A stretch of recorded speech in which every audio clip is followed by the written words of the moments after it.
How to never get nervous talking to motivated sellers. What is up, guys? Zach in here, and in today's video, I'm gonna be sharing exactly how, with just your phone and just you can turn into an absolute expert talking to motivated sellers over the phones. And so, really, what I'm talking about mostly today is how to gain this mysterious confidence that the most richest, successful, greatest quote closers of all time have, right? If you ever talk to somebody who is really good at talking to motivated sellers, right? Like they just they talk to anyone, they get it sold, and they're just good at that quote closing, right? That hey, I know you're interested in selling your property, I know you're interested, and they magically can get contracts signed. And there's a lot of reasons why these people seem so much better than others. And, before I get in trouble, right, I always say crazy things on my channel, but it's like, okay, so the kids call it Riz. All right. This is what my generation calls it, younger, right? They call it Riz. It's like, how can this guy get all the girls and I can't? And what Riz is, and this is like, I know it's like a very like young guy slang, but Riz is actually kind of an old person's word. Like it's charisma, right? Young people have never said the word charisma, but they say Riz. I think it's stupid, but like one of the reasons why some guys can get girls more than others is like this guy's just got great charisma, right? And the funniest part about it is we don't really talk about wholesaling too much. I guess they kind of connect, they don't, and obviously the skills of picking up people is not 100% correlating to wholesaling. But the one thing I will tell you is there is some similarities that you should know about. And what we're really going to be sharing today is exactly how to speak to motivated sellers and close deals without being a nervous wreck. And I talk about this because I have so many wholesalers that just get so like they are frozen in fear talking to a motivated seller. They are so scared to talk to sellers. And the funniest thing about it, right, is you should have zero fear talking to a seller. Like, I mean, when I talk to a motivated seller, I'm kind of yawning at the point. And a lot of people have noticed this. If you ever go to like my live calls, it's like I'm kind of slightly annoyed with the motivated seller. Now, this is my personal YouTube channel, so I get to say whatever I want to say. And so what I mean by this is when I talk to a seller, it is so much different than when Rick talks to a motivated seller. And what you'll notice when I talk to sellers and maybe how I just look at life sometimes is I'm very to the point. And a lot of people think that's very brash. That's very like, just like I get to the point, right? I do dilly dally. I will build rapport, but I am very much to the point when it comes to closing sellers. And what I mean by this is I'm just going to say it like it is. And sometimes I just come off of like, well, I mean, if you don't want to sell this thing, like I'll just buy another house. Like I don't want to deal with you.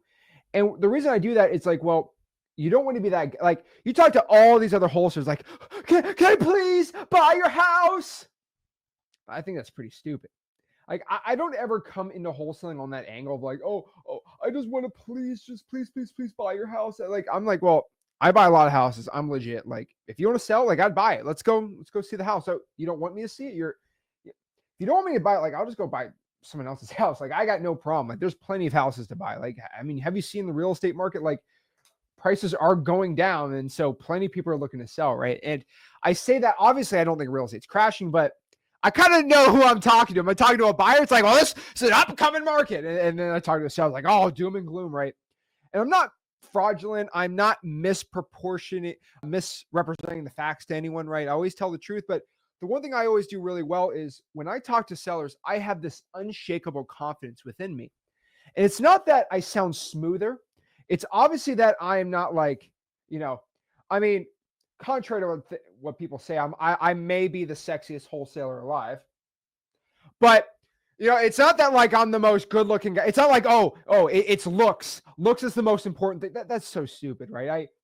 I saw somebody sent me some Andy Elliott clip, or no, is some guy, and he said like, oh, if you don't shave, you're not gonna make any money.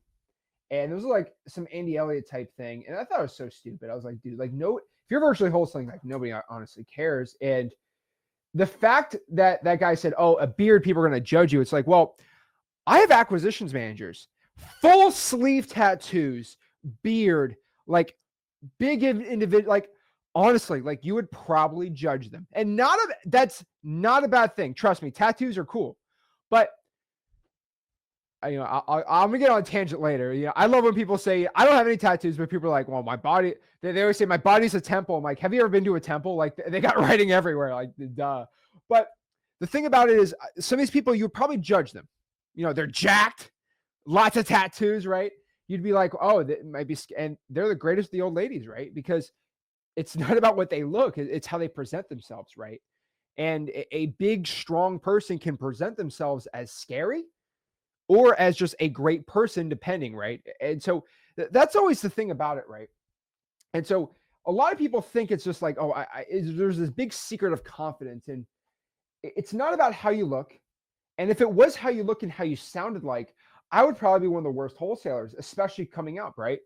And I got my first deal at 17 years old, and I've been pretty much beating other people in my local market.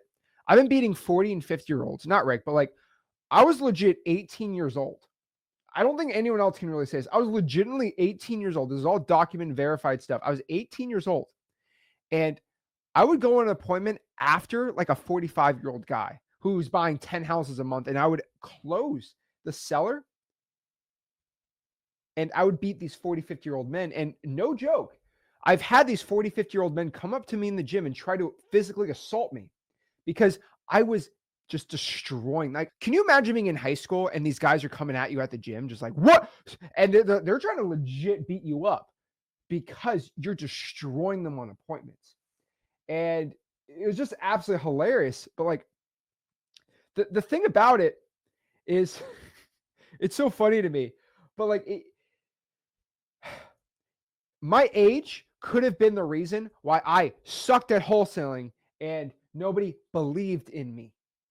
Okay, Juan says, isn't Florida State your ground state? I was not 21 years old. Read between the lines of what you can get at 21. That's all I could say, right? When you're 18 years old, it is not smart to go fight somebody that might have equipment on them. How do I say that the right way? I trust me, I have plenty of MMA experience, lots of jiu-jitsu, lots of boxing, a ton of wrestling, but there's no boxing that's going to help you with somebody who's got equipment, more or less, and you're 18, you can't really get anything else.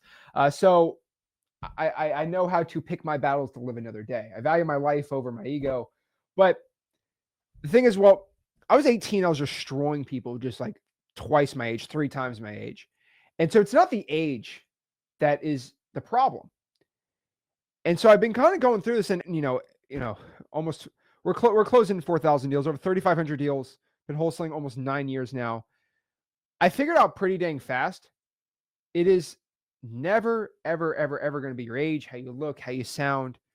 I get people saying, oh, I have an accent. Like, bro, your accent is not the reason why you suck at wholesaling or talking to sellers. It's about really one main thing and a couple other things that we're going to talk about today. But I have so many people that they get so stressed and they honestly just suck. I'll tell you, the main thing is going to be confidence. And this really comes into a lot of plays. We get a lot of people talking a lot of crazy stuff here, on this channel of what is confidence, how to gain confidence, all these things. And a lot of people believe that confidence, right? Confidence is the main thing. That confidence is like a fake bravado. It's like, oh, I'm so nervous, but let me put my fake confidence on. Hi, how's it going? And like, if I could give you one of my best skills I've ever had ever since I was a young person, is I'm very good in person. Over the phone's a little more difficult, but in person, I'm very good. Is if I could have a 15, 20-minute conversation with you, I have a pretty good instinct to figure out if you are faking it or if you're telling the truth. Not that I'm a lie detector, but to see how sincere you are in answers. Now, I've been wrong before plenty of times, but most of the time with employees, fake people, I cannot deal with. And like, I just got back on a fun little trip, and obviously I'm a little more tan. I look at my Instagram. I had a very good time. I was in Key West, but it was a very, very fun time. But the thing about it is, this reminds me back of a time when we had an acquisitions manager once, and we love as a team, right? Because I'm the greatest boss of all time. when we hire someone to be an acquisitions manager, we look at two things with them, right? Number one, we look at making sure they're non-entrepreneur. This is why I don't hire my subscribers, because you guys are all entrepreneurs. And I don't want you to take my information, my company secrets, and I kind of give them all out, but my company information stuff, and then you go out and try to become a competitor in wholesaling in my local market. I don't really care about virtual, right? And then number two is we don't like fake people to a point, because usually there's an ego issue, and then they always blow up. And what I mean by this is you're just not very genuine. So when you talk to a seller and you're a nice guy, but like you're kind of fake, it's weird to kind of put it on there, but like you could tell like they have this facade, but behind closed doors, like they actually hate talking to this person, and they actually don't enjoy closing sellers, or they don't enjoy the process of real estate and all these things. And they're just doing it for the money. Those people never last in our company, right? And so what we do is, once a year, maybe twice a year, right? We like to take the entire crew out, and it has to be on the weekends, right? And we go fishing in the Keys. At Florida Keys, one of my favorite places in the entire world. I've gone there way too many times, but we like to go fishing. I remember just sitting with this guy, new hire, and we went to Mrs. Max. Mrs. Max is actually a key lime pie place. Oh, beautiful. I've eaten 10 slices of key lime pie that's past 2 days. But the thing is, I'm in Mrs. Max, and I remember this very clearly. I'm talking to this guy, and I was just like, I had like disgust when talking. Like, I could tell you, and this guy blew up in our company like 2 or 3 months, tried to steal 10 deals. Like it was insane. And the thing about it is he had lots of fake confidence in him. And it just reminds me of the story of, it's not about exactly how you say things, but it's like how you your intentions in your heart and soul. Your heart and soul have to connect. And I'm not getting all foo-foo woo-woo on this, but let's talk about it, right? So no fake confidence. We're talking about real confidence today. So what is confidence in wholesaling real estate? And so what confidence is first and foremost, confidence is a belief in the words you say and the things you do. And so with the employee example, right, we'll not name them, but the one thing I will tell you is when you generally want to say like, oh, how are you doing today? When you ask like a motivated seller, like, it's like, do you actually care how they're doing? Or it's just like you're going through the motions of how you're doing. And I know that I'm gonna get sound clipped to be like, Zach, this is the stupidest thing you could possibly say. Like from the outside, it looks dumb, but do you genuinely care about people? I think most people watching this, 98% of them are not sociopaths who generally do not care for anyone. Like if the way I like to think about it is if a person is like on the floor and an old lady fell, right? And you're walking down the street with an ice cream cone, would you throw the ice cream cone away and help the lady with both hands? That's the way I look. You got to kind of sacrifice something for generally just the good of a human being, right?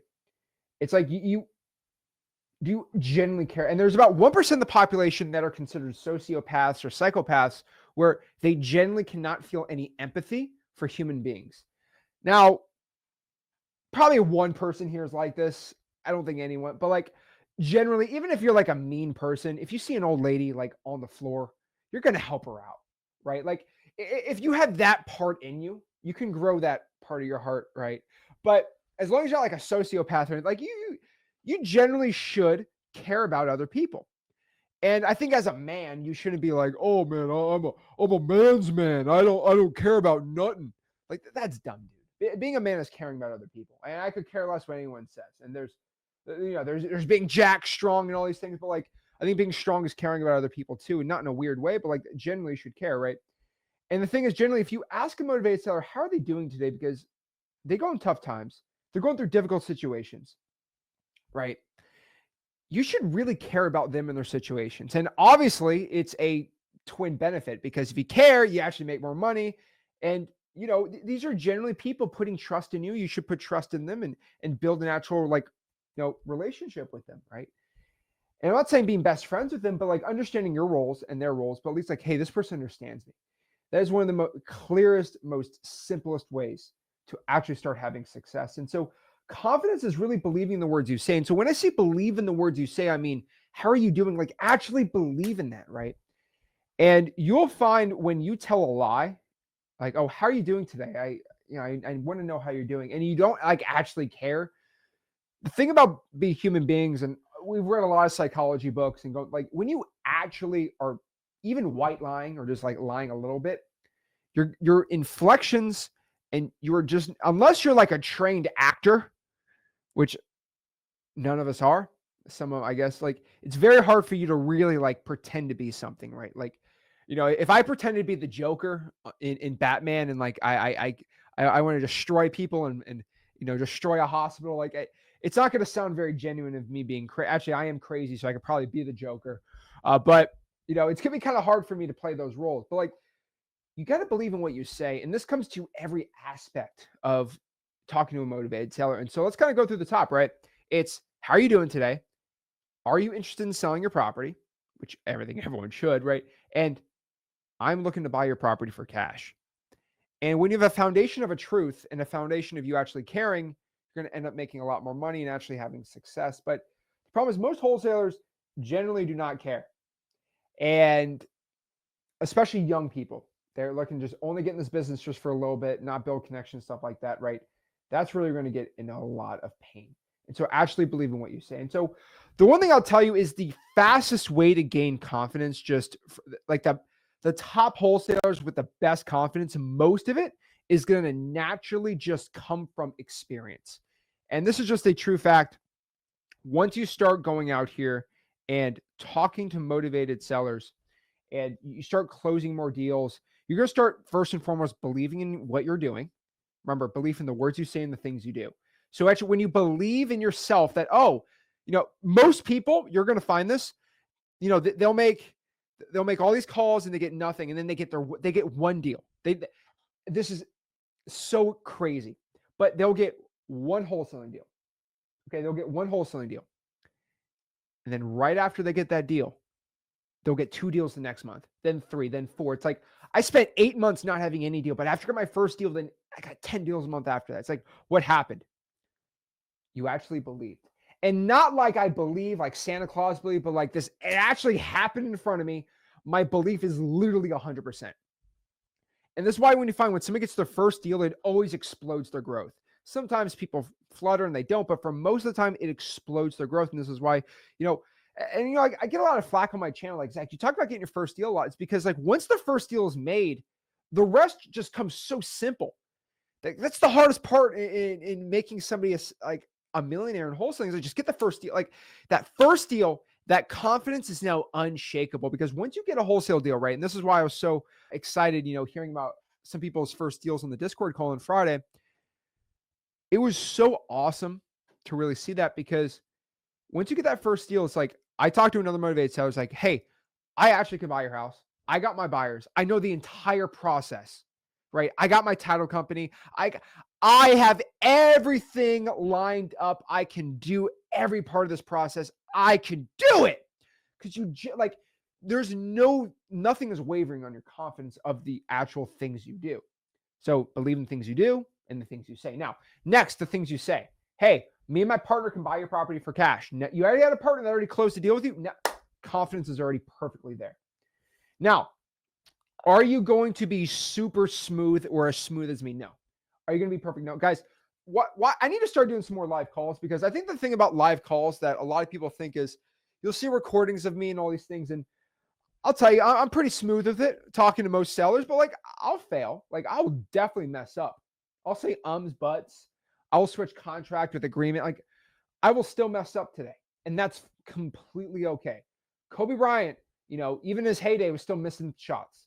And he wasn't missing most of them, but like he was still missing a small amount. And that's not because he's a human being and he's not completely perfect. And that's not a problem.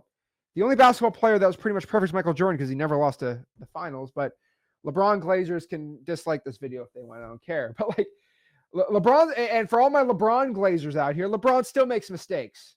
Okay. I mean, he left the Heat. That was his biggest mistake he's ever made in his life, but I won't get into that. So confidence is going to come from experience and talking to a motivated seller. There are part of the reps and repetition. And obviously you really get that when you just put hours in the game and you really get, and so this is why I love wholesaling so much. So you got to remember this to a point. If I was 18 years old and I wanted to start weightlifting, does anybody know? Okay. When Zach was 18 years old, I was I was 6 foot. I grew an inch in college. So I was 6 feet tall. I was 157 pounds. And my bench was like 200, right? When I was a senior in high school. Okay. At 18 years old. Okay. Those are my stats at 18. All right. Could I, and these for people that know weightlifting, obviously we're live. Could I bench press 315 pounds in a month? Is that physically possible? If my best bench at 18 years old was 200 pounds, could I bench 315 a month later? And you could shoot me up with anything, right? Most bodybuilders or people that know bodybuilding, right?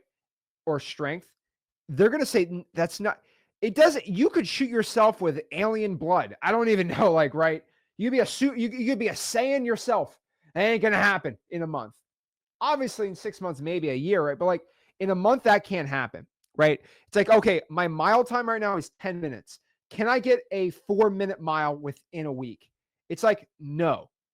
Now, your body is perfectly capable of running a 5-minute mile, just not in a week. It might take you like 3 or 4 months of constantly training and your heart being healthy and all this stuff, right? And so the thing about it is, like, for weightlifting and sports, I can't go from a regular basketball player to elite in a month. The coolest part about wholesaling is you get your first deal, 7 days, close it, and just start having traction and just going boom. You become an elite wholesaler in a month or two.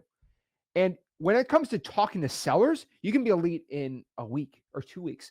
That's the best part, because confidence does not have a certain amount of time it naturally has to progress. So yes, confidence does come from experience, but there's no rule saying that you have to have experience to have complete confidence.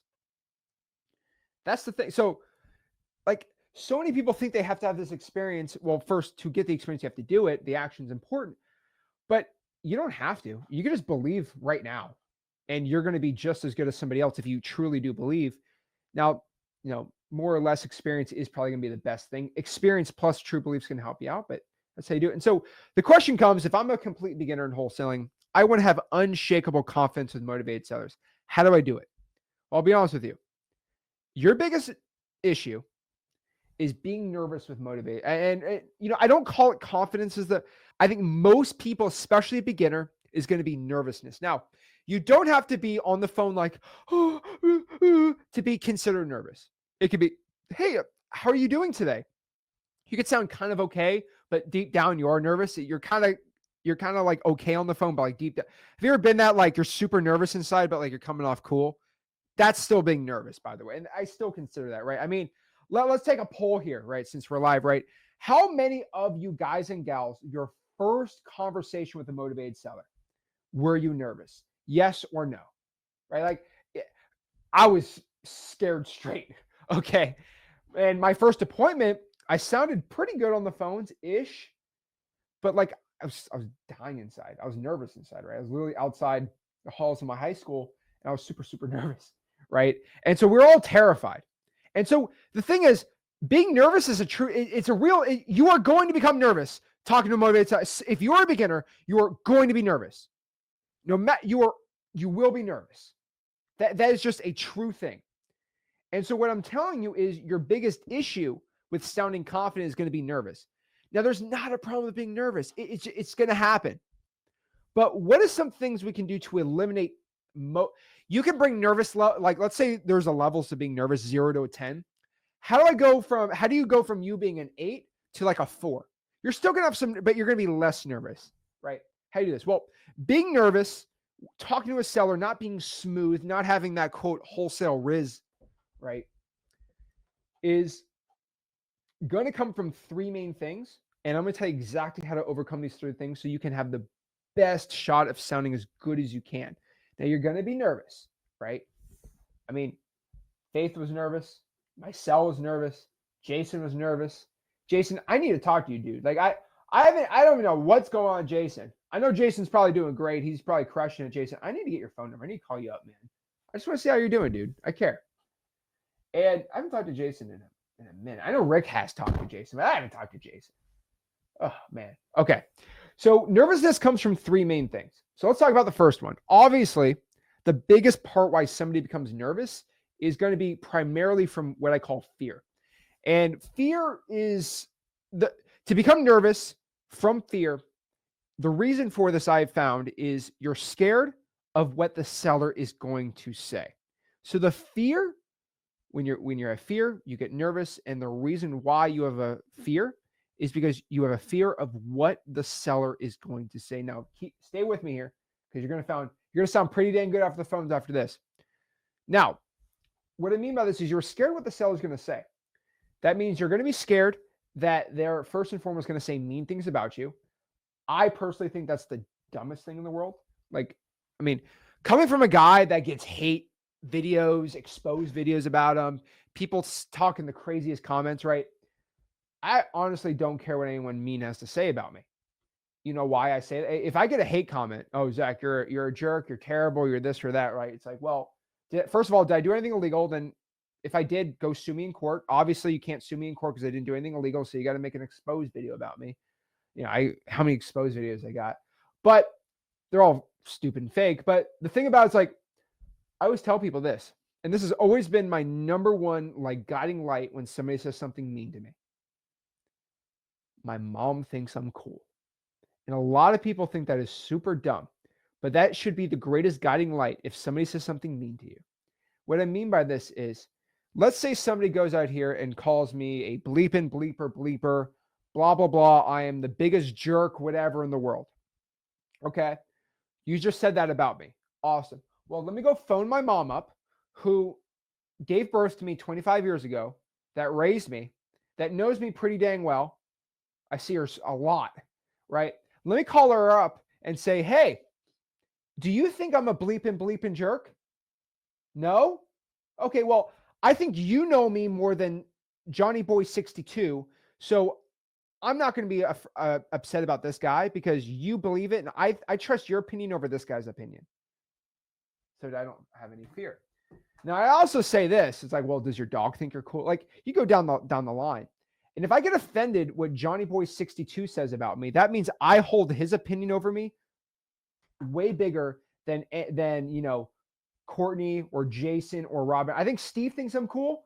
And so it's like, Steve is, I mean, shout out to Steve. Steve's been on so many live streams. I think he knows me, you know, on a YouTube sense pretty dang well. If he doesn't think I'm a bleeping jerk, well, he has watched way more content than Johnny Boy 62. If I get offended at Johnny Boy 62, that means I don't respect Steve's opinion of me. I respect this random guy's opinion of me. Also, I always say this because I'm a young kid. Not a kid, but like, you know, I've played Modern Warfare 1 and 2 in the Xbox Live chats. There's literally nothing you can say to me that some 12-year-old back in 2011 said about me. I promise you, whatever you're telling me right now, somebody in a Modern Warfare 2 Xbox Live chat party in 2011, they have said way worse things about me and my mama than you could possibly ever say to me. So I'm not fazed by it. So that's the truth about it, right? So the thing about it is you're afraid if somebody says something mean to you. Guys, you should have no fear over that. Now, there comes to the point where, like, do you fear of like your life or of imminent danger? And there's I would say go to virtual wholesaling if that's like your biggest issue in your world, like generally, but you should be fine. Now, the next one is you're scared, and this is the main part, right, of the fear. You have a fear that you're not going to be able to answer the question they're going to ask. And this is where like 80% of the fear comes from. They ask me something about the easement of the lot. And I go like, I don't know anything about easement of the lot. Oh, you're some like dumb guy. You don't know anything about easements. Oh, I don't want to deal with you. And then boom, click. And then boom, you're a failure. And this was the deal of a lifetime. Okay. You know, the thing about it is you have to just say the dang truth. I don't know why this is such a difficult thing to say, but if you don't know how easements for lots work, just say this. Hey, that's a really good question. I'm not the expert on real estate law or how easements work, but I can ask the title company. They actually have an attorney on file, in the office, and they will go let me everything I need to know about the easement on this lot, and I will make this a priority, get that answered to you right now. Is that okay? His name is John, whatever his actual name is, and I will get this answered to you. Now, do you see how you don't sound like an idiot? Like, hey, I actually don't know that question, but I have a legal lawyer who knows that. I ask him these type of questions.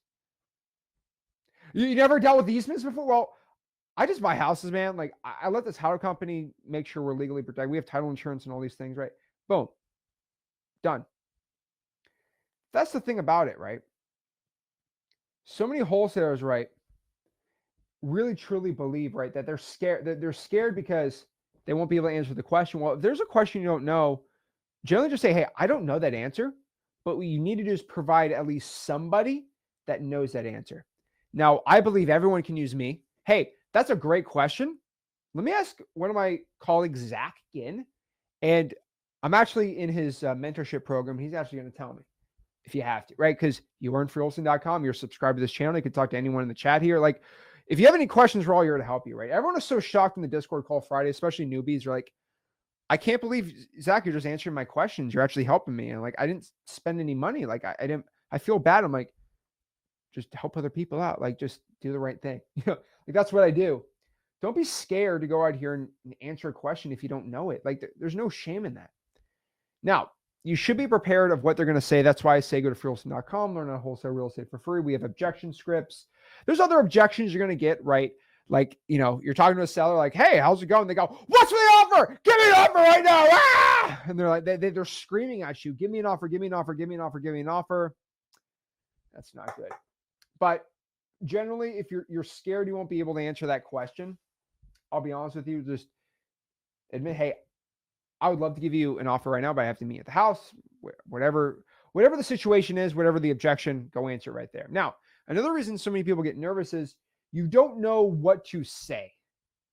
And this is actually a pretty dang good one, right? Obviously, you don't have a script. And so if you're brand new into wholesaling, I just throw you in. Like, I throw you straight into the fire. Motivated sellers are like, oh, I don't even know what to do. It's okay. Like, you don't have a script. Now, a lot of people believe, and this is why they don't sound good over the phones, is they'll take my script that I give you and they make that script like it's gospel. Like, it is like, you cannot change it. It cannot be different. Like, it has to be like this. Guys, I give my scripts and I generally tell you, like, this is like Play-Doh. Go out here and mold it the way that works for you. And I don't need you to sound like Zach. We do not need another Zach Ginn out here, okay? I got plenty of fake Zach Ginns out here. We do not need any more. But if the way that I like to talk to a seller is through this type of script, take it, make it your own. Don't add anything too crazy to it, but like, make it your own. If I go MCTP, you want to go PMTC like that. I have no problem with that. If I ask why you're looking to sell the property, say, hey, what's the reason you're looking to get rid of the property? It's different. It gets the same point across. If that's what makes you feel good, gives you the most belief, which is confidence, I'm all for it. I got no problem with that. But the thing I'll tell you is you do not need a word for word script. That will actually make you more nervous, because once you go off script, like, have you ever taught, like, I don't know if you talk to these telemarketers sometimes, they have like a script. And once they say something that's off script, they're like, they break, right? Because all they know is the script. And so what you want to have is what I call like a general flow script, or like just a general flow of how the conversation should go. And what I mean by this is the conversation should go obviously with greetings, maybe with a what are you looking to do, why you're looking to buy, right? Those are just objections. Like, who are you? Hey, my name's Zach. I'm looking to buy properties in the area for cash. That's who you are. Now, I get this sometimes. It's like, well, why are you looking to buy property? And I always say, well, I'm looking to buy properties primarily for the reason to rent the property out or to possibly flip it. I mean, maybe I work with partners. We do other things with it, right? I mean, I'm just be upfront with you. Like, I'm looking to buy the property, make money. So maybe it's to rent it out. Maybe it's to flip it. Like, there's plenty of ways to make money with actually buying a property. And you're saying the truth. Like, I just have all this money and I'm just looking to just give people money by their, like, don't lie. Like, I'm looking to buy it to make money. Like, duh. No problem with that. They're still going to get what they want. But you don't want to be like boom, boom, boom, boom, boom, because they're going to give you questions you don't know, right? But generally, you want to let them know who you are. If they ask why, you can tell them why. I don't generally just tell people why. I mean, it's like going into, Kroger and they say, hello, I'm here to make money off of you. Go buy things. Because when you buy things, I make money from you. Like, it's kind of implied Kroger makes money when you buy things. You don't have to say it, right? It's so funny. But like, okay, so you generally want to know of like a hello, how are you? Let them know I'm looking to buy properties for cash. And then there's basically a discovery process of actually discovering information about the person, right? So like, hey, who are they? What's the address of the property? Tell me a little bit more about the property. Can you tell me why you're looking to sell it? M, motivation. C, can you tell me more about the property? Like, is there any repairs that need to be done on it? T, time frame. When are they looking to sell? Like, do they want to sell it? This is another part of urgency, right? Are they looking to sell it in 6 months? Or are they looking to sell it in a month? And then P, price, like what price they want to sell it at, right? And then from there, it's up to you what you want to do, right? It depends on what type of wholesaling. There's so many different types of wholesaling.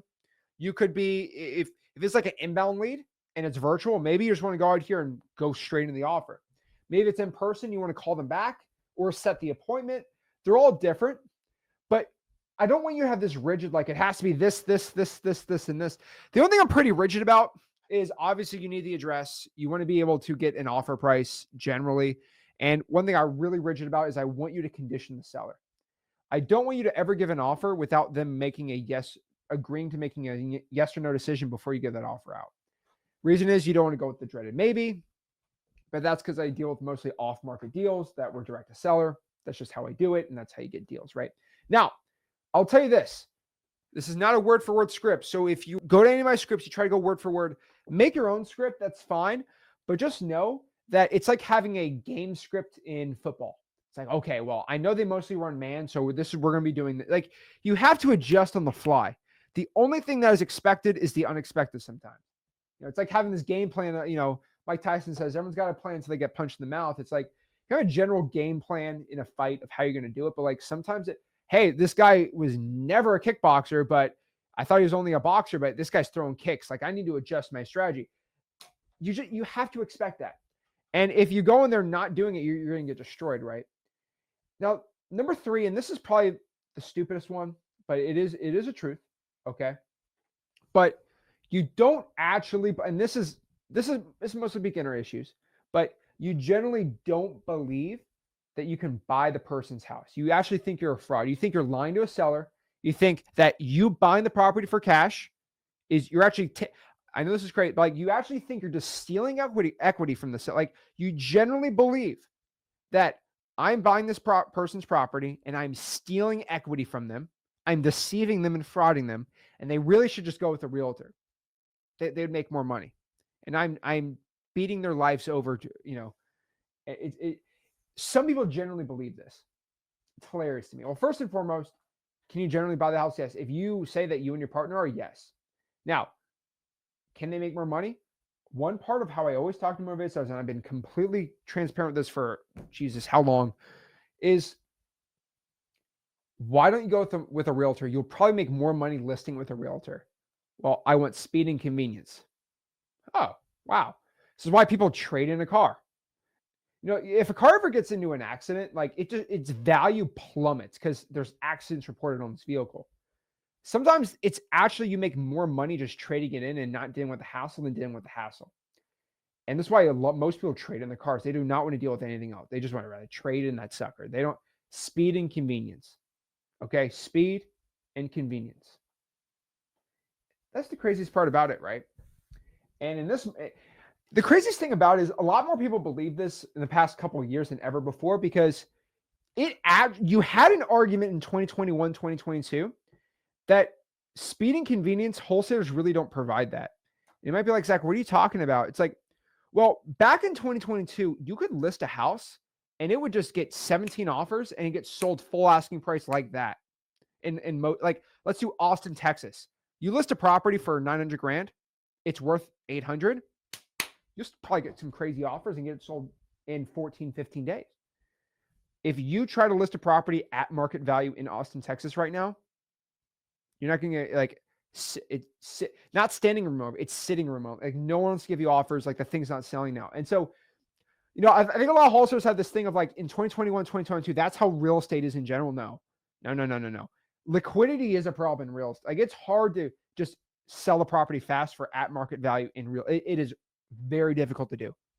Very difficult to do. You actually have to have skills as a realtor to sell it. Most people don't want to have that conversation. Now it's a lot harder to have liquidity in the real estate market. And I'm not trying to talk all high level, but basically what this means is it's not easy to sell a house just doing the bare minimum anymore. It used to. You used to just list a property, boom, get all these offers, boom, boom, boom. Now with interest rates, you actually have to have a good property. You actually have to price it sometimes below the market value. I know that is insane outside of wholesale. Like we sell deals to cash buyers for below market value.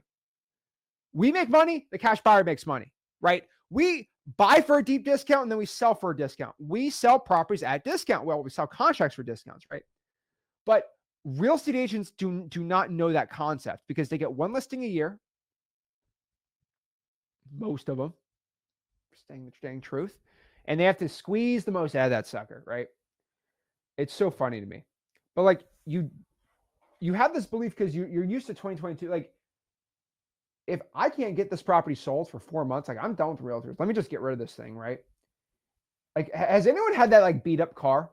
I used to have a car that the suspension was so messed. Like the car would wobble. In high school, the car would wobble when I drove. This is my first. I drove all my appointments in this car when I was a teenager.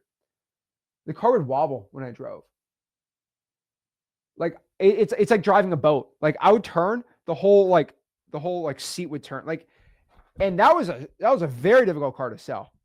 We just traded in because like I could not privately sell that car. Like it was beat up. How many dang accidents that sucker been in? Like not a good car to be selling just to the general person, right? And so the thing is, speed and convenience always has a place. Now, how are you going to gain the most skills? I'll tell you now, practice, work, take action. This is the fastest way you're going to not get nervous and actually confidently close and talk to motivated sellers because you're not going to have this fake belief. You're going to have a real belief. And you can practice with other people. You could actually take actions. Really up to you. But if you genuinely believe you can do it and have this unshaking belief, and actually trust the process and hopefully get a deal and do the reps, you're going to succeed in wholesaling real estate.